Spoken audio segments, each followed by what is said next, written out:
But in those moments, like, you see people out and about, and there's something special about our relationships. Life Community is a place, we say this, like, community is our middle name, and it can become cliche, but it's cliche because we say it a lot because we believe it to be true. We're about community, and that means the community of the believers, like our body, but also the community we live in. And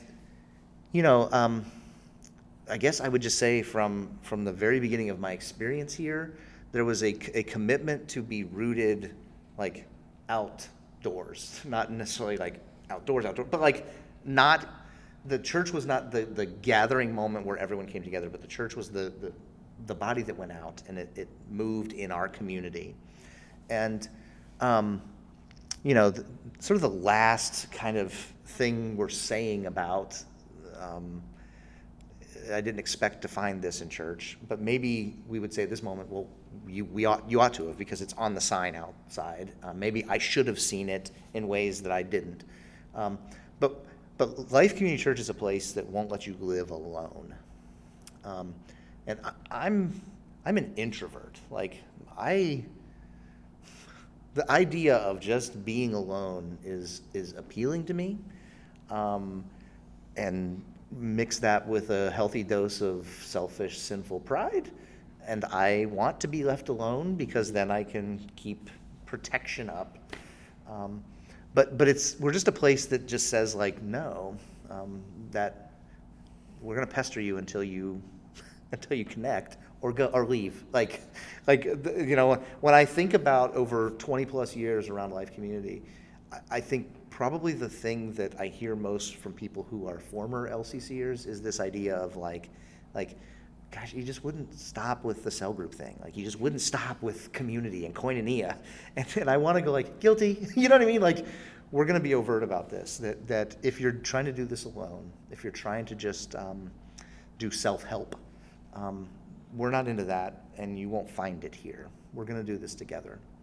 So I guess I would ask everybody on this to sort of dive in the pool on this one and say, like, what has that meant to you in your time at Life Community to not be left alone? And maybe you've tried to be left alone at some point, and failed. You're still around, so I'm going to assume you failed. What does that mean to you? Well, at first it was really scary. At first it was really hard. My very first cell group, I think I cried all the way there because I didn't want anyone to know who I was. And I was going to work really hard at putting my mask up, and I was going to work really hard. And then they just were so kind to me, and they asked me questions that pierced and made me talk, and then I cried, and then I cried all the way home because I cried. I was mad at myself for crying. So tears, but they were good. They were, good tears and necessary tears. But to not be left alone at first was really unnerving. It's like, you want to just go to the store? How weird. Like, what is your agenda? Why do you want to hang out with me? That is creepy. You barely know me. No, I'm sick.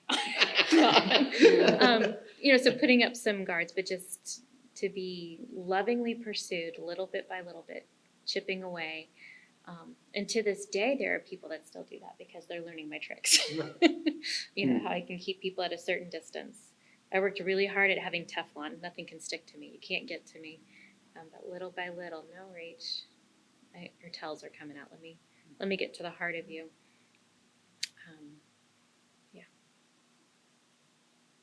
Back in the day when the old model of church that I grew up with, to not be left alone was hanging out after church for a good hour, because that was fellowship.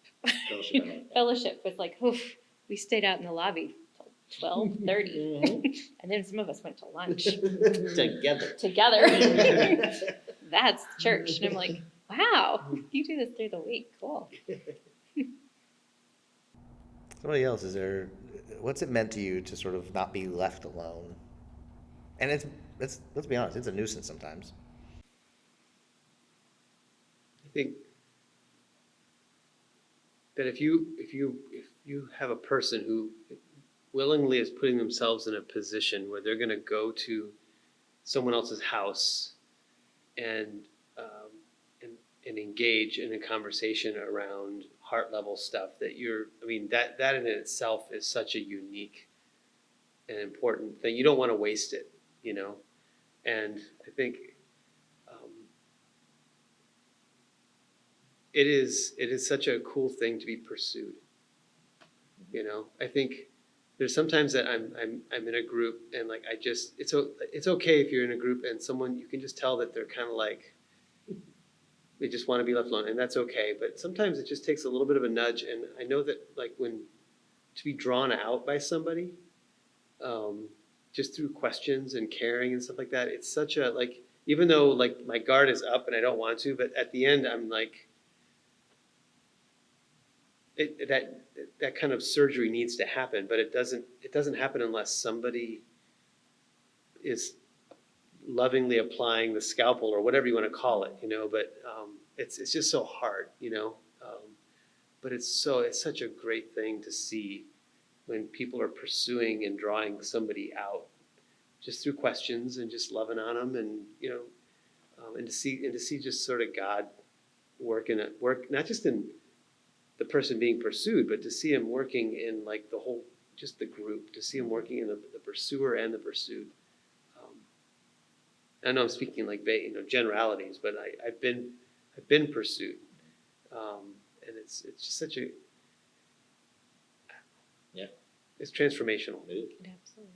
I will say the people I've encountered in groups around here are some of the best question askers I've ever met. Yeah, and it's just like they ask a question and I was going down this one road and I was like, oh, I never thought that was even a component of this thing that we're working through. Leading questions, right? Like, oh, I never thought we needed to wrestle with that. And that's something that, never been left alone in that regard. There's always more questions that we can ask. I know it's not good to compare, but I think for me, I realize I've grown in my time at LCC because when I'm in other environments, I realize I'm the crazy person because what I have now experienced at LCC, I now consider somewhat normal. that's right. Yes. So I have been in environments where people, when I've explained kind of structured church, they're like, that's really messed up. That is like not other people's business. Like you go and you meet in people's house and you feel like it's okay to share like what you're struggling with. And I'm like, well, yeah, but I mean, it's a safe place. They're like, that's like between you and your spouse. Like you actually share that, like you guys had a fight. I'm like, well, yeah, but like such and such had the same fight like 2 months ago. It was really nice to kind of be like, okay, like remember that, like help us walk through that. And so I find that's odd. I have found that we've had people into our home sometimes, and when they leave, I'm just annoyed. And I'm like, they had no concept of like, just common sense, like serve one another. And we've realized they've probably not been around community. Yeah. They're not in people's homes all the time. The things we just consider, that's just kind of what you do. And that's how you pursue people. And that's a question you might ask. And I'll be somewhere and I'm like, how do we go to dinner and no one asked how we're doing? And we ask them, but don't people ask back? And so I you said this early on in this series, Dan, like it's a church that ruins you. Right? Yeah. But in a good way. Yeah, good way. And so I find sometimes, I'm so grateful, sometimes I go, it can feel really lonely when you're in other environments because you're just so aware, oh, not everybody else pursues me or nobody else. And they're not looking to understand my heart. Yeah. And sometimes I'm in a group with a bunch of strangers in a cell group, and they're asking me questions that people who've known me my whole life have never thought to ask me. So it's a good ruination, but it's radically different. Don't you find, again, leading, but I find Yes. that I hunger. Yes, the answer is yes. Whatever it is, it's yes. But yes, that I hunger. I think you already said this, but I'm going to say it again. Like you hunger and thirst for that. Like I am not satisfied. Yeah.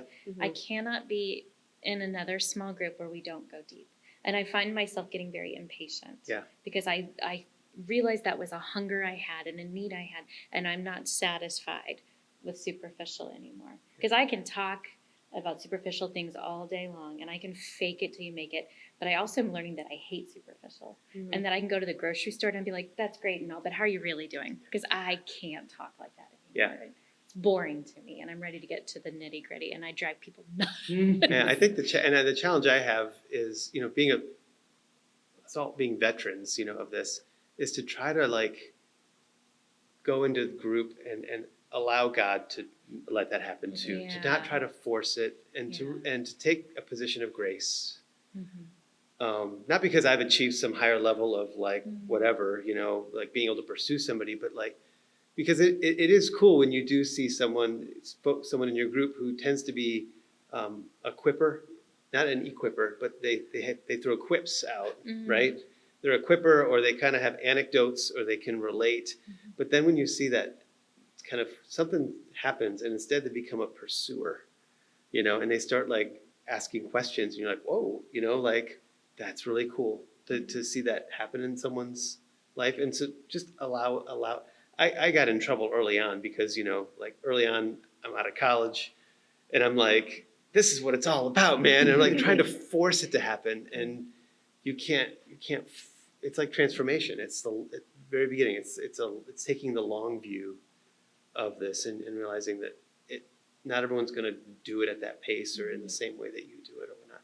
And it's, it's amazing as we just wrap this up, like,